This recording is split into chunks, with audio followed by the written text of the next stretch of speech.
Hey guys, it's Brett and I am back. I just wanted to share some exciting news with y'all. In case you haven't seen on Facebook or Instagram, we did add a putting green. So the groom's room entrance is just right over here to my left, and this is just a couple steps away from the groom's room. So now the guys have something fun to do. We have cornhole boards, and they can come out here the morning of the wedding while the girls are getting hair and makeup done, just be putting, playing cornhole. You can even have a couple beers out here. It just makes it fun for the guys and gives them something to do so they're not sitting around bored waiting on us girls to get our hair and makeup done that day.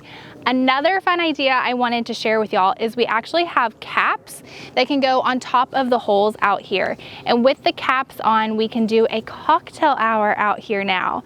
So we can put tall cocktail tables on this. We even have a portable bar that we can do. Or you can always look at someone like DFW Bartending. They have a portable bar that can go at the end down there as well. Or Bubbles and Brews is another great option. And so you can actually do your cocktail hour out here. So I just wanted to share those fun ideas with you.